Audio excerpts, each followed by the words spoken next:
with our good friend and colleague and partner, Alain Ebobisse, to come and deliver his keynote remarks.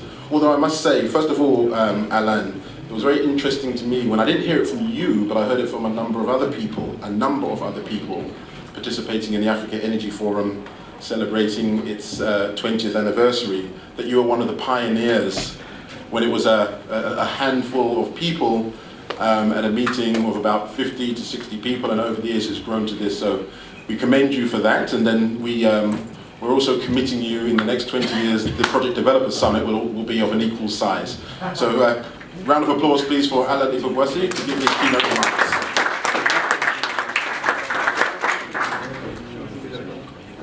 So thank you, Hubert. I guess what Hubert was really saying is that I'm a bit old because I've been around for some time, which is fine because I guess,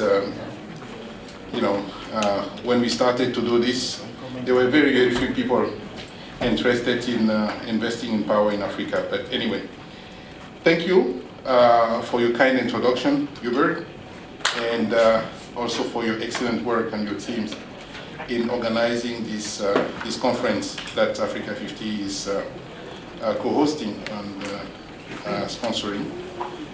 Excellencies, honorable ministers, ladies and gentlemen, on behalf of Africa50, I welcome you today to the second part of this conference, and I thank you for your participation in what I hope will be a very engaging and productive dialogue. That is, after I finish my remarks.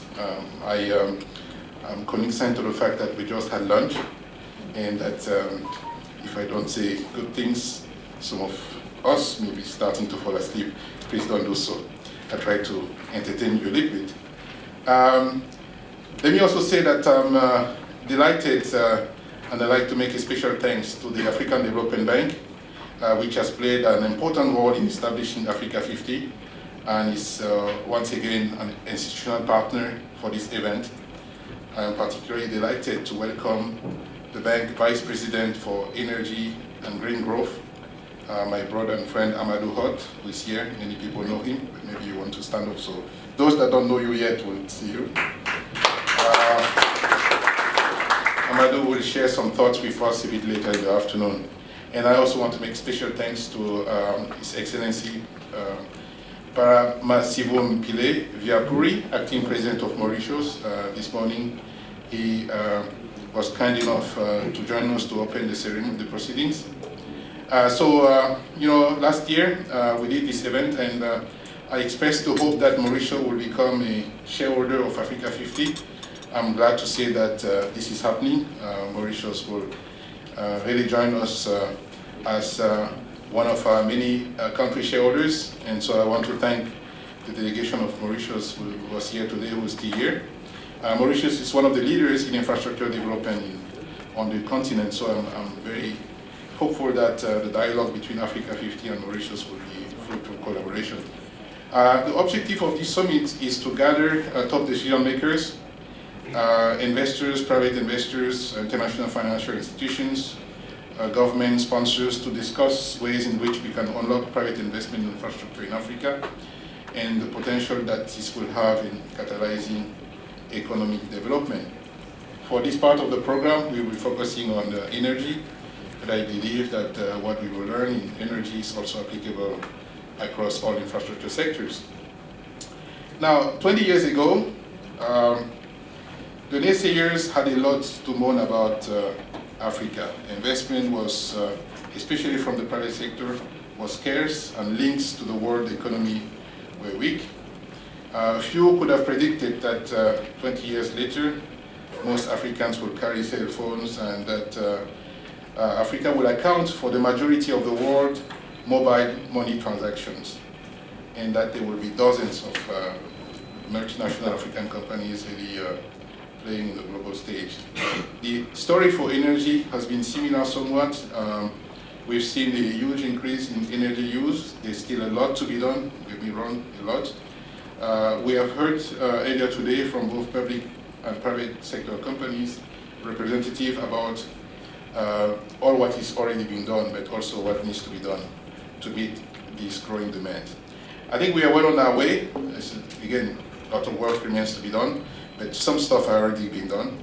Governments are tackling the regulatory and political hurdles that are holding back investments in domestic supply, and they are improving the energy infrastructure.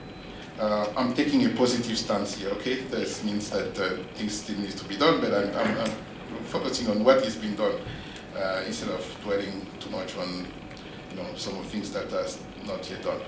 Reform programs are improving efficiency and bringing in new capital, including from the private sectors.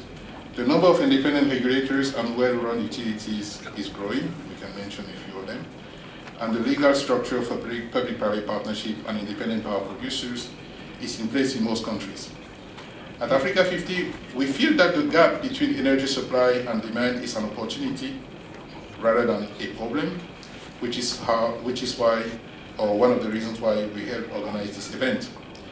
We are in the midst of an African infrastructure boom. I really believe that. I think this boom will last for decades, and energy investment will be one of the driving forces. Before I joined Africa50, I was the global head of one of the World Bank Group infrastructure businesses, also known as Ai-Africa50. And I have seen how infrastructure development has worked in many emerging regions, and I see more than green shoots. I see some transformations here in some countries, not yet across the board, but I see quite a few things happening. This will profit not only investors, but also the continent as a whole. There's nothing wrong with investors profiting, investors benefiting, as long as they can deliver good services at competitive prices.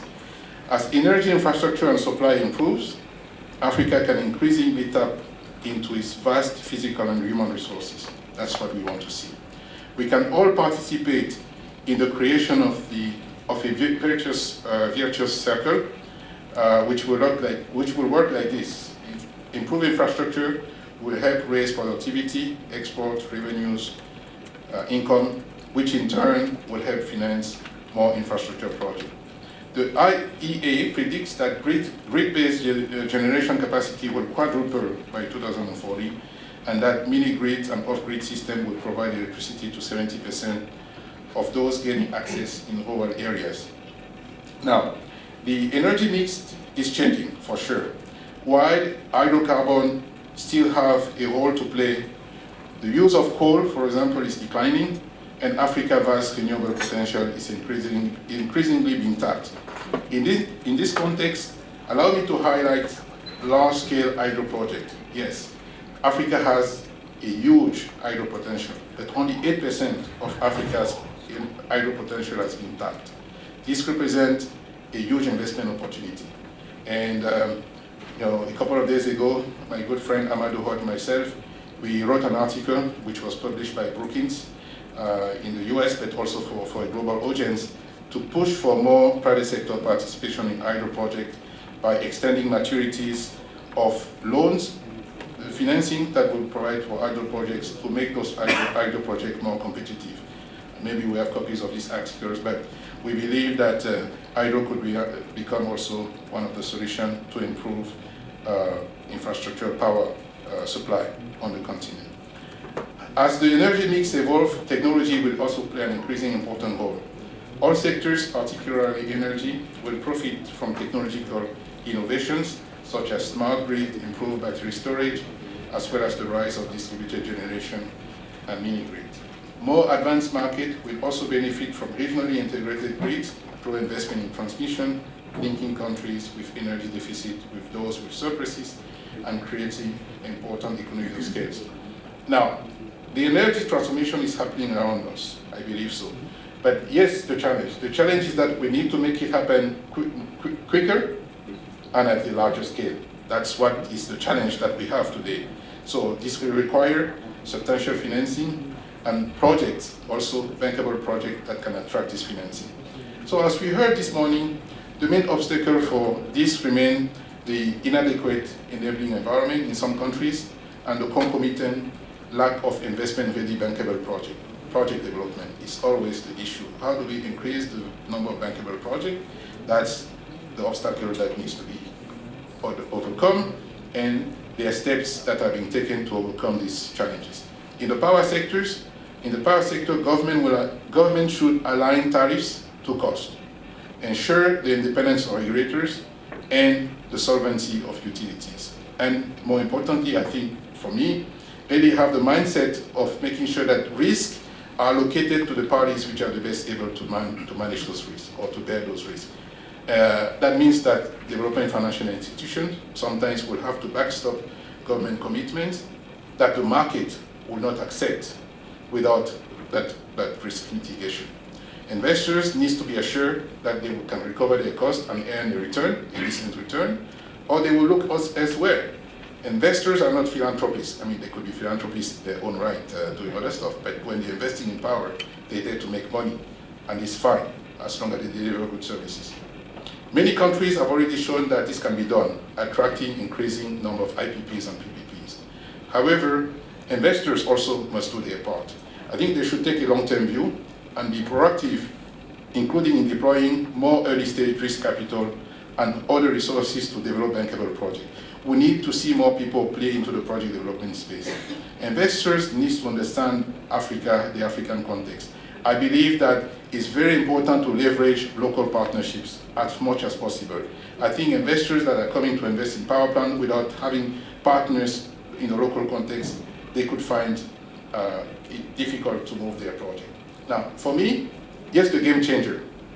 I believe that the game changer will be when enough public and private stakeholders will realize that the opportunity cost of delaying project implementation is very high.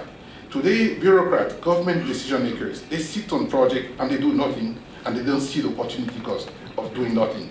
When they start to see that if you do nothing, it's actually cost a lot to the economy, maybe things would start to change. I believe that this is a mindset change, and hopefully we can see that change. So we must reach a consensus that it's in everyone's interest to bring those projects to financial close as quickly as possible. I used to be, again, at the World Bank Group, sometimes we would want to have perfect project, we would want to have all risk covered, and in doing so, we can delay project implementation. And that is not necessarily always helpful. We need to get project done. Success in project implementation will actually bring additional success. So, I know that there are many developers here and sponsors in this room who are ready and willing to roll up their sleeves and tackle these challenges. Africa50 is here to help. In fact, this is why we were created. So allow me to briefly introduce Africa50, maybe 3 minutes. But before I do so, first off, let me introduce some of our senior leadership members, and maybe in doing so, we'll put a bit of energy in the room. Let me start with Kofi. Kofi is here. He's our director for project development. Maybe you can stand up. Kofi, yes. So then we have Raza Astani. He's the director, head of infrastructure, later stage group. He's a guy who has the money to invest in later stage investment. And then Kimberly Eimert, general counsel, comes from Kofi. She's here. So you can engage my colleagues anytime really to talk about deals, because that's what we do, we make deals. Africa50 is an infrastructure investment platform. Okay, we are owned by African countries and the African Development Bank, and so far 2 African central banks. We have 2 additional countries which will join, hopefully in July. Mauritius is one of them. Another one, I think we will reveal that at the shareholders meeting in July. It's just a tease, okay? But we will have altogether 27 African countries as shareholders, as well as the African Development Bank and 2 African central banks.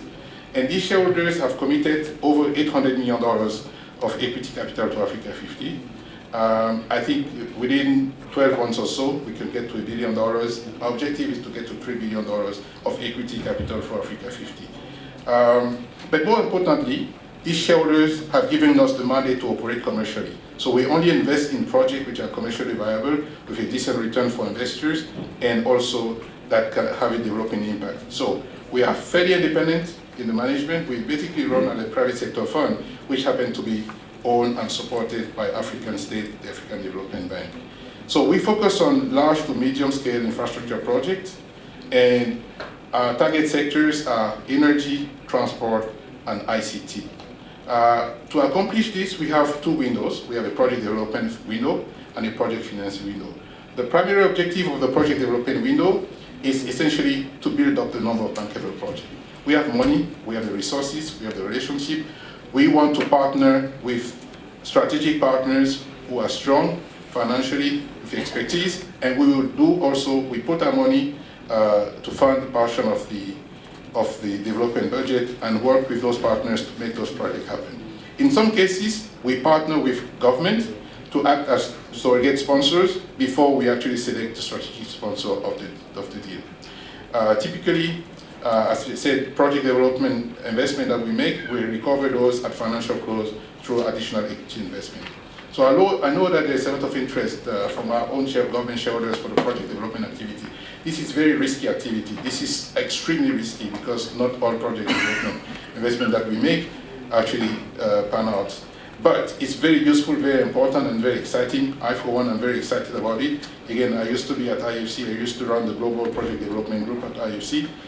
We actually created that group because we saw that we needed to have more project development resources allocated to infrastructure development in emerging markets. It's not only in Africa. So here we go. Project development is important. Then we also have our project finance group. Our project finance group basically invests equity and quasi-equity in projects which are near or at financial close, but we also invest in projects which are already operational. We want to have a balanced portfolio. Like in the project development group, we are typically a strategic minority. We don't want to own projects. We want to help projects happen as opposed to being the one necessarily in control. So we are only one institution operating in this space. Okay, we're going to have $1 billion, maybe $3 billion, and the needs here in Africa alone are very important. We have a competitive advantage, though. I mean, a series of competitive advantages. Let me just list one or two. First, the fact that we have a sovereign shareholders base, the African Development Bank as an anchor shareholder and sponsor, and the fact that the chairman of the board of directors of Africa50 is also the president of the African Development Bank enables us to act in some of the projects in which we involve, not all of them, in some of them, we act as a bridge between a member government and private investors in the project. We lessen the political and regulatory risk, and we believe we can speed up project development by really be actively engaged in pushing things forward. Most of the time, many times also we like to work with local entities, sub-local, national sovereign wealth funds, etc. Because we believe that in Africa, the Africans need to take leadership of their project, working with partners, but we have to push those projects, and that's what we intend to do. At African Development Bank, I'm very thankful that we work very closely with Amadou and his team. I think we deliver good project when we work together. Another thing that is an advantage is that we have an integrated approach. We can deploy early stage risk capital, we can also fund project at later stage. So we have the balance sheet to go early, to go late, and to go across the lifespan of the project. And finally, I would say that, and this is something that I say with a smile coming from where I come, we're a small institution, a bit more nimble, and we're able to react a bit faster. But, you know, we have a game plan. We hope that by us being able to be a bit more fast and nimble and respond quickly, we can have a demonstration effect, and that maybe other DFIs, some of them, could also be enticed into responding a bit more quickly. So I believe that I believe that we've been able to show that in at least one of the projects where we worked on with our partners from Scatec Solar of Norway, who are here, and Norfund. In Egypt, we invested in a portfolio of 6 solar projects totaling 400 megawatts. We have 25% stake in this project, and I believe, and Scatec could confirm, I hope, that we've been very fast because we actually did that project very quickly. So I think I will stop here because I don't want the whole room to fall asleep. So I'll stop here, and I will invite my colleague Kimberly, who is chairing the first panel this afternoon of a roundtable discussing experience in investing in Africa and best practices from other regions. So Kimberly and our panelists, if you will kindly join me on the stage. I, for one, the panelists, please join. I, for one, believe that I am going to learn quite a bit, but you may come while I'm speaking. So, yes, thank you, Kimberly. So, thank you very much, and I look forward to speaking to as many as you as possible. Thank you. Doing business in Africa. You can't afford to be without Africa Investor.